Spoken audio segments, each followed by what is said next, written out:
আজকে আপনাদের সাথে দইয়ের রেসিপি শেয়ার করব, তাই আর দেরি না করে আজকের ভিডিওটি শুরু করছি। মিষ্টি দই বানানোর জন্য আমি 1 লিটার দুধ নিয়েছি। দুধটা আমি জাল দিয়ে নেব। দুধটা নেড়ে চেড়ে জাল দিতে হবে যাতে পাতিলের নিচে লেগে না যায়।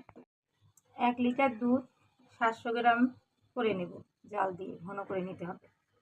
এখন আমি পাশের চুলায় ক্যারামেল বানিয়ে নেব মিষ্টি দইয়ের জন্য। ক্যারামেল বানানোর জন্য আমি চুলায় কড়াই দিয়েছি। এখন আমি 1 কাপ চিনি দেব, দুধ নেব,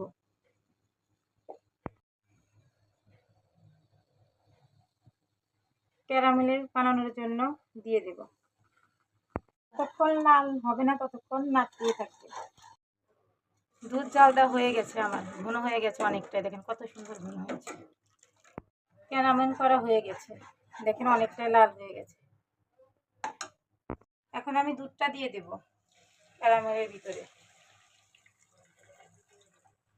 আমি জাল দিয়ে নেব নেড়ে চেড়ে, তাতে দলাগুলো গলে যাবে। অনেকটাই গলে গেছে আমার ক্যারামেলগুলো, গলে গেছে, এখন হয়ে গেছে। দেখেন অনেকটাই সুন্দর হয়েছে, দইয়ের কালার এসে গেছে। জাল করা হয়ে গেছে, এখন আমি চুলা থেকে নামিয়ে নেব। মিষ্টি দই বানাতে টক দই মিষ্টি দই একটু লাগে। আমি মিষ্টি দই ছেঁকতে দিয়েছিলাম, দেখেন অনেকটাই পানি উঠেছে। এর জন্য আমি একটা মাটির হাঁড়ি নিয়েছি। এখন আমি মিষ্টি দইটা দিয়ে দেবো হাঁড়ির ভিতর, চামচ দিয়ে একটু লাগিয়ে দেবো হাঁড়ির ভিতর। বেশি গরম দেওয়া যাবে না, বেশি ঠান্ডাও দেওয়া যাবে না।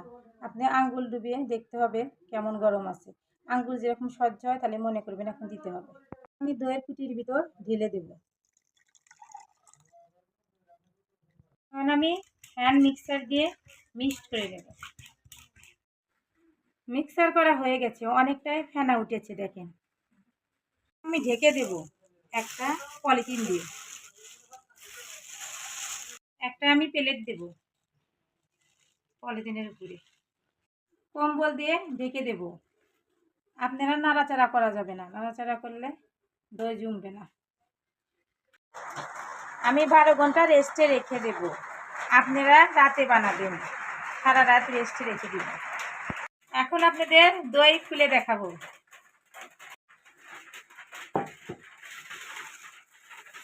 দেখেন অনেক সুন্দর হয়েছে। হয়ে গেছে আমার মিষ্টি দই, দেখেন অনেকটাই শক্ত হয়েছে, কোনো পানি উঠতেছে না।